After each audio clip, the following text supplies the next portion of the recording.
Hitler നല്ലവനാണോ മോശമാണോ എന്ന് തീരുമാനിക്കേണ്ടത് ആ ചെയ്യുന്ന ആളുടെ.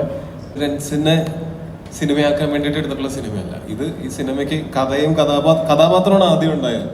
പിന്നെയാണ് അതിന്റെ കഥ രൂപപ്പെട്ട് വരുന്ന സമയത്ത് ഇങ്ങനെയുള്ള പല റിയൽ ലൈഫ് ഇൻസിഡൻസിൽ നിന്നും ഇൻസ്പിറേഷൻസ് ഉൾക്കൊണ്ട് നമ്മൾ അത് ഈ കഥയിൽ ഉൾപ്പെടുത്തിയിട്ടുണ്ട് എന്നുള്ളതല്ലാതെ ഇത് പറയുക എന്നുള്ള ഒരു ഉദ്ദേശത്തോടു കൂടിയിട്ട് എടുത്ത അങ്ങനത്തെ ഒരു സിനിമയല്ല.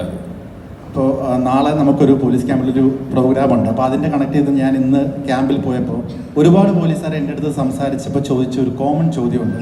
ഈ സിനിമ ശരിക്കും പോലീസുകാർ നെഗറ്റീവായിട്ട് കാണിക്കുന്ന ഒരു സിനിമയായിരിക്കും. ഒരുപാട് പേർ, ഒന്നിലധികം പേര് എൻ്റെ അടുത്ത് ഇതേ ചോദ്യം ചോദിച്ചു. ഞാൻ പറഞ്ഞു അങ്ങനെ ആയിരിക്കില്ല, അങ്ങനെ ഒരു ഇതല്ല നമ്മൾ കേട്ടറിയുക, കഥ എനിക്ക് അറിയില്ല എന്ന് പറയാണ്. അപ്പം ശരിക്കും ഇങ്ങനെ ഒരു റിയൽ ഇൻസിഡൻറ്റിൽ അഭിനയിക്കുമ്പോൾ അല്ലെങ്കിൽ ഒരു മേക്കർ, ഇപ്പം നടൻ്റെ അടുത്തും സംവിധായകൻ രണ്ടുപേർക്കും പറയാം, നമുക്ക് ഇതിനു മുന്നേ കണ്ടിട്ടുണ്ട് ഒരു രാഷ്ട്രീയപരമായ സിനിമ വരുമ്പോൾ അത് തടയാൻ, പ്രദർശനം തടയാൻ ഉൾപ്പെടെയുള്ള അല്ലെങ്കിൽ ആ സിനിമയ്ക്ക് വിലങ്ങിടാൻ ഒരുപാട് പ്രഷറുകൾ വരുന്നതും അങ്ങനെ ഒരുപാട് ഇഷ്യൂസ് നമ്മൾ കണ്ടിട്ടുണ്ട്. അപ്പം ഇങ്ങനെ ഒരു സിനിമ വരുമ്പോൾ അങ്ങനെ എന്തെങ്കിലും ഒരു പ്രഷർ, ഇത് അഭിനയിക്കേണ്ടതോ അല്ലെങ്കിൽ ഇങ്ങനെ ഒരു സിനിമ വേണോ, അങ്ങനെ എന്തെങ്കിലും ഒരു പ്രഷർ ഉണ്ടായിട്ടുണ്ടോ? രണ്ടുപേർക്കും പറയാം. ഇപ്പം നടൻ എന്നുള്ള രീതിയിൽ ടോയ്ക്ക് പിന്മാറണം അങ്ങനെ എന്തെങ്കിലും. നമ്മളെന്താ വെച്ചാൽ ഇത് രാഷ്ട്രീയക്കാരും പോലീസ് ഉദ്യോഗസ്ഥരും ഡോക്ടർമാരും എഞ്ചിനീയർമാരും ഇതല്ലാതെ കൂലിപ്പണിക്കാരും ഒക്കെ വില്ലന്മാരും നായകന്മാരും സഹകഥാപാത്രങ്ങളുമായിട്ടുള്ള എത്രയോ സിനിമകൾ നമ്മൾ കണ്ടിരിക്കുന്നു. അപ്പോൾ അതിനെ നമ്മൾ ഇത് ഇന്ന ആളാണ് എന്ന് പറഞ്ഞ് നമ്മൾ പോയിന്റ് ഔട്ട് ചെയ്യുമ്പോഴാണ് അതിനകത്തൊരു ന്യായമില്ലായ്മ അല്ലെങ്കിൽ ഒരു നീതിയില്ലായ്മ സംഭവിക്കുന്നത്. പക്ഷെ നമ്മളിത് പറയുന്നത് ഏതോ ഒരു ഫിക്ഷണൽ ഒരു പോലീസുകാരൻ, അതിലിപ്പോൾ പോലീസുകാരിലാണെങ്കിലും സിനിമയിലുള്ളവരിലാണെങ്കിലും അതല്ലെങ്കിൽ നാട്ടിലുള്ള മറ്റു ജോലികൾ ചെയ്യുന്ന ആൾക്കാരിലാണെങ്കിലും ഇവരിലൊക്കെ നല്ലതും ചീത്തയുമായിട്ടുള്ള ആൾക്കാരും ഉണ്ടാകാം.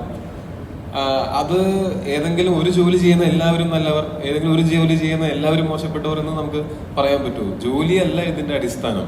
ഇവര് സമൂഹത്തിൽ പെരുമാറുന്നതും ഇവരുടെ ഒരു സമൂഹത്തിനെ പറ്റിയിട്ടും രാഷ്ട്രീയത്തിനെ പറ്റിയിട്ടുള്ള ഒരു ബോധ്യം, ഇതൊക്കെയാണ് ഇവര് സഹജീവികളോടുള്ള ഇവരുടെ സ്നേഹം, അല്ലെങ്കിൽ ഇവർ ചെയ്യുന്ന എന്തെങ്കിലും കാര്യങ്ങൾ മറ്റുള്ളവരെ എങ്ങനെ എഫക്ട് ചെയ്യുന്നു, ഇതെല്ലാം വെച്ചിട്ടാണ് ഒരു മനുഷ്യൻ നല്ല മനുഷ്യനാണോ ചീത്ത മനുഷ്യനാണോ എന്നുള്ളത് നമ്മൾ തീരുമാനിക്കുകയും അതുപോലും ആപേക്ഷികമായിരിക്കും. ഇപ്പോൾ എനിക്ക് നല്ല ആളെന്ന് തോന്നുന്ന ഒരാൾ ചിലപ്പോൾ സുമേഷിന് ഒരു മോശം ആളായിട്ട് തോന്നുമായിരിക്കാം. കാര്യം ഇയാൾ എന്നോട് പെരുമാറുന്നതിൽ നിന്ന് വ്യത്യസ്തമായിട്ടായിരിക്കും അയാൾ സുമേഷിനോട് പെരുമാറുന്നത്. അപ്പം അതിൻ്റെ അർത്ഥം വ്യക്തികളെക്കാളും അവരുടെ സാഹചര്യങ്ങളാണ് ഒരാളെ നല്ല കാര്യങ്ങളും മോശം കാര്യങ്ങളൊക്കെ ചെയ്യിക്കുന്നതെന്ന് പലപ്പോഴും തോന്നിയിട്ടുണ്ട്. ഒരു മൊമെന്റിലുണ്ടാവുന്ന അവരുടെ ഒരു റിയാക്ഷൻ ആയിരിക്കാം ചിലപ്പോൾ അത് മറ്റുള്ളവർക്ക് അത് നല്ലതായിട്ട് ചീത്തയായിട്ടൊക്കെ തോന്നാവുന്നത്. അത് കാരണം കൊണ്ട് അങ്ങനെ ഏതെങ്കിലും ഒരു പെർട്ടിക്കുലർ സെറ്റ് ഓഫ് ആൾക്കാരെ, ഏതെങ്കിലും ജോലി ചെയ്യുന്ന ഒരാൾക്കാരെ പുകഴ്ത്തുക എന്നോ ഇകഴ്ത്തുക എന്നുള്ളൊരു ഉദ്ദേശം ഈ സിനിമയ്ക്ക് തീർച്ചയായിട്ടില്ല. അതുകൊണ്ട് തന്നെ ഞങ്ങൾക്ക് ഈ സിനിമ ചെയ്യുന്ന സമയത്ത് അങ്ങനെ ഒരു ടെൻഷനും ഉണ്ടാവേണ്ട കാര്യം ഉണ്ടായിരുന്നില്ല. ഇതിന്റെ ഒരു ഇതിവൃത്തം അറിയാൻ വേണ്ടിയിട്ട് ഇപ്പോൾ പൊളിറ്റിക്കൽ പരമായോ അല്ലെങ്കിൽ ഡിപ്പാർട്ട്മെന്റ് പരമായോ എന്തെങ്കിലും ഇടപെടൽ ഉണ്ടായിട്ടുണ്ട്? എന്താണ് ഇത് പറയുന്ന സബ്ജക്റ്റ് എന്ന് അങ്ങനെ എന്തെങ്കിലും ഇപ്പം ഡയറക്ടർക്ക് അങ്ങനെ എന്തെങ്കിലും ക്വസ്റ്റ്യൻസ് വന്നിട്ടുണ്ടോ അല്ലെങ്കിൽ റൈറ്റർക്കോ? അല്ല, ഞാൻ ഇതിനോട് കൂട്ടിച്ചേർത്ത് പറയുമ്പോൾ ഹിറ്റ്ലറെ കുറിച്ചൊരു സിനിമ ചെയ്യാൻ നമ്മുടെ രാജ്യത്ത് സ്വാതന്ത്ര്യമുണ്ട്. ഹിറ്റ്ലർ നല്ലവനാണോ മോശമാണോ എന്ന് തീരുമാനിക്കേണ്ടത് ആ ചെയ്യുന്ന ആളുടെ മാനസിക വ്യാപാരത്തിനനുസരിച്ചും അയാളുടെ ബോധ്യങ്ങൾക്കനുസരിച്ചുമായിരിക്കും. ഇപ്പം നമ്മൾ ഒരാളെയും വെറുപ്പിക്കാതെ ഒരു സിനിമ ചെയ്യണമെന്ന് കഴിക്കാം. രാവിലെ ആ സിനിമയിൽ നമുക്ക് കാണിക്കാൻ പറ്റുന്നത് സൂര്യ ഉദിക്കുക, പൂ വിരിയുക, ഇതേ കാണിക്കാൻ പറ്റുള്ളൂ. രാഷ്ട്രീയ ബോധ്യങ്ങൾ നമ്മൾ പറയുമ്പോൾ ചില സാധനങ്ങൾ ഞാൻ പറഞ്ഞതാണ്, നമ്മൾക്കുള്ളിലേക്ക് പത്രങ്ങളിലൂടെയും നമ്മുടെ ഒബ്സർവേഷനിൽ നമുക്കുള്ളിൽ കിട്ടുന്ന ചില ഇൻഫർമേഷൻസ് ഉണ്ട്. അത് വെച്ചിട്ടായിരിക്കും ഒരു തിരക്കഥ ചിലപ്പോൾ തിരക്കഥാർത്ഥത്തിൽ രൂപപ്പെട്ടിട്ടുണ്ടാവുക. അതിലൊരു സംവിധായകൻ ഐക്യപ്പെടുന്നു ആ തിരക്കഥയോട്. അപ്പോൾ അയാൾക്ക് ഉള്ളിലുള്ള ചില കാര്യങ്ങളും കൂടെ അതിനോട് ഐക്യപ്പെടേണ്ടി വരും. അങ്ങനെ രണ്ടുപേരുടെ കൂട്ടായ ഐക്യപ്പെടലിൻ്റെ ഭാഗമായിട്ടാണ് ഇപ്പോൾ ടോവിയെ പോലത്തെ ആർട്ടിസ്റ്റ് വരുന്നത്.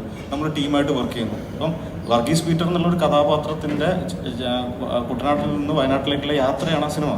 ആ സിനിമയ്ക്കകത്ത് ഉള്ള ലേയേഴ്സിനെ കുറിച്ചാണ് നമ്മൾ ഡിസ്കസ് ചെയ്യുന്നത്. അത് നിങ്ങൾ എൻ്റർടൈൻ ചെയ്യുന്ന ലേയേഴ്സ് ആയതുകൊണ്ടാണ് നമ്മൾ ഈ ഡിസ്കഷൻ പോലെ ഇപ്പോഴും പോയിക്കൊണ്ടിരിക്കുന്നത് എന്നുള്ളതാണ്. ആ പോസിറ്റിവിറ്റിയാണ് ഞാനിപ്പോൾ ഉള്ളിലേക്ക് എടുക്കുന്നത്. പിന്നെ സിനിമ ചെയ്യുമ്പോൾ നമുക്ക് ഉറപ്പായിട്ടും സിനിമയാണ്, ഇത് ആർട്ടാണ്. അപ്പോൾ അതിൽ നമ്മൾ സംവദിക്കേണ്ടതും കലഹിക്കേണ്ടതും യുദ്ധം ചെയ്യേണ്ടതായ ചില വിഷയങ്ങളുണ്ടാവും. ആത്യന്തികമായി കല കമ്മ്യൂണിക്കേറ്റ് ചെയ്യപ്പെടണം എന്നുള്ളതാണ് അതിൻ്റെ ഉദ്ദേശം. അത് കമ്മ്യൂണിക്കേറ്റ് ചെയ്യണം. അങ്ങനെ കമ്മ്യൂണിക്കേറ്റ് ചെയ്യാൻ പറ്റുന്ന ഒരു സിനിമയായിട്ടാണ് ഇത് 23-ാം തീയതി നിങ്ങളിലേക്ക് എത്തുക എന്നുള്ളത് പൂർണ്ണ വിശ്വാസമുണ്ട്. അത്തരമൊരു രാഷ്ട്രീയ ചർച്ച, രാഷ്ട്രീയ വേദിയിലേക്കും കൂടെ ഈ സിനിമ കടന്നു ചെല്ലില്ലേ? ചില കഥകളിലേക്ക് ഇത് എത്തണം എന്നുള്ളത് സിനിമകൾ കമ്മ്യൂണിക്കേറ്റ് ചെയ്യുന്നത് പോലെ ഏറ്റവും പ്രധാനം എന്ന് പറഞ്ഞു കഴിഞ്ഞാൽ നമ്മൾ ഈ സിനിമയിൽ പറയുന്ന കാര്യങ്ങൾ കാണുകയും മനസ്സിലാക്കുകയും അതിനെപ്പറ്റി കൂടുതൽ ചിന്തിക്കുകയും സംസാരിക്കുകയും ഒക്കെ ചെയ്യേണ്ടത് സാധാരണക്കാരായിട്ടുള്ള ജനങ്ങളാണ്. കാര്യം സാധാരണക്കാരായിട്ടുള്ള ജനങ്ങളാണ് ഈ പറയുന്ന ഗവൺമെന്റിനെ ഉണ്ടാക്കുന്നതും എല്ലാത്തിൻ്റെയും അങ്ങനെ ഒരു ഭയങ്കരമായിട്ടുള്ള പവർ സാധാരണക്കാരായിട്ടുള്ള ജനങ്ങളുടെ കയ്യിലാണുള്ളത്. അപ്പോൾ നമ്മൾ മറ്റുള്ളവർക്ക് സംഭവിക്കുന്നത് എനിക്ക് സംഭവിക്കുന്നത് വരെയും അതിനെ ബാധിക്കാത്ത കാര്യമാണ്. മറ്റൊരാൾക്ക് എതിരെ ഒരു അതിക്രമം, ഒരു അടിച്ചമർത്തൽ ഒക്കെ നടക്കുന്ന സമയത്ത് അത് എന്നിലേക്ക് എത്തുന്നത് വരെ മിണ്ടാതിരിക്കുക എന്ന് പറയുന്നത് അത് വളരെ കൺവീനിയൻ്റ് ആയിട്ടുള്ളൊരു കാര്യമാണ്. പക്ഷെ ആ കൺവീനിയൻസിനേക്കാൾ സാമൂഹ്യ ജീവനായിട്ടുള്ള നമ്മൾ ചിന്തിക്കേണ്ടത് നമ്മളുടെ അതേ എന്താ പറയുക അവകാശങ്ങളുള്ള ആളുകൾ അവർക്ക് വേണ്ട രീതിയിൽ ജീവിക്കാനുള്ള സൗകര്യങ്ങൾ ഇല്ലാതെ ജീവിക്കുന്ന സമയത്ത് നമുക്ക് സൗകര്യങ്ങളുണ്ടെങ്കിൽ നമുക്ക് അവർക്ക് വേണ്ടി എന്തെങ്കിലും നമ്മളുടെ ഭാഗത്തുനിന്ന് ഒന്നും ചെയ്യാൻ പറ്റിയില്ലെങ്കിൽ അവർക്ക് വേണ്ടി സംസാരിക്കാനും അവർക്ക് വേണ്ടി നേരിട്ട് അവിടെ എത്തി എന്തെങ്കിലും കാര്യങ്ങൾ ചെയ്യാനുള്ള സാഹചര്യമില്ലെങ്കിൽ പോലും അവർക്ക് വേണ്ടി സംസാരിക്കാനോ അവരുടെ ഭാഗത്ത് ചിന്തിക്കാനോ എങ്കിലും നമുക്ക് എല്ലാവർക്കും സാധിക്കുക എന്നുള്ളതാണ്. അങ്ങനെ അവരുടെ ഭാഗത്തു നിന്ന് ചിന്തിക്കാൻ ഈ സിനിമ പ്രേരിപ്പിക്കുമായിരിക്കും. അങ്ങനെ ഒരു വലിയ സമൂഹം അവരുടെ ഒരു കളക്റ്റീവ് കോൺഷ്യസ്നെസ്സിൽ അവരങ്ങനെ ചിന്തിച്ചാൽ അവിടെ വലിയ മാറ്റങ്ങളുണ്ടാവും. നമ്മൾ സഹജീവികളെ സ്നേഹിക്കാനും ബഹുമാനിക്കാനും അവരെന്താണോ അങ്ങനെയുള്ള രീതിയിൽ അവരെ ബഹുമാനിക്കാനും അവരെ മറ്റുള്ളവരെ എല്ലാവരെയും നമ്മളെപ്പോലെ ആക്കാൻ ശ്രമിക്കാതെ അവരെന്താണോ അവരവരുടെ ദി ബെസ്റ്റ് അവർക്ക് ആവശ്യമുള്ളതും അവരർഹിക്കുന്നതും അവർക്ക് ആവശ്യമുള്ളതുമായിട്ടുള്ള നമ്മളുടെ ആവശ്യങ്ങൾ അവരിലേക്ക് അടിച്ചേൽപ്പിക്കാതെ അവരുടെ ആവശ്യങ്ങൾ എന്താണെന്ന് മനസ്സിലാക്കാനും അതിനു വേണ്ടി പ്രവർത്തിക്കാനും നിലകൊള്ളാനും ഒക്കെയും അവകാശമുള്ള കടമയുള്ള ഒരു ജനസമൂഹമാണ് നമ്മളെല്ലാവരും. അപ്പോൾ ആ സമൂഹത്തിന് ഇത് വിസ്മരിക്കപ്പെട്ടു പോയ കാര്യങ്ങൾ ഓർമ്മിപ്പിക്കാനും അതോ ഇങ്ങനെയൊക്കെ സംഭവിക്കുമോ എന്ന് ചിന്തിക്കുന്നവർക്ക് ഇങ്ങനെയൊക്കെ സംഭവിച്ചേക്കാം എന്നൊരു ചൂണ്ടുപലക വെച്ചു കൊടുക്കാനും ഒക്കെയാണ് നമ്മൾ ഈ സിനിമ കൊണ്ട് നമ്മൾ ശ്രമിക്കുന്നത്. 2018 എന്നൊരു സിനിമ മനസ്സിൽ ആഴത്തിൽ തട്ടിയൊരു സിനിമയാണ് റഷർ.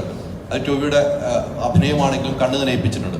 ഇപ്പം ഡയറക്ടർ ആണെങ്കിലും പറയുന്നു, എഡിറ്റർ ആണെങ്കിലും പറയുന്നു, ഇന്നലെ കണ്ട ഒരാൾ കണ്ണ് നനഞ്ഞ കാര്യങ്ങൾ പറഞ്ഞു. അപ്പോൾ ടോവി ഈ സിനിമ അത്രമാത്രം ഇഷ്ടപ്പെട്ടിട്ടുണ്ട്, ഈ ഒരു ക്യാരക്ടർ ഇഷ്ടപ്പെട്ടിട്ടുണ്ട്.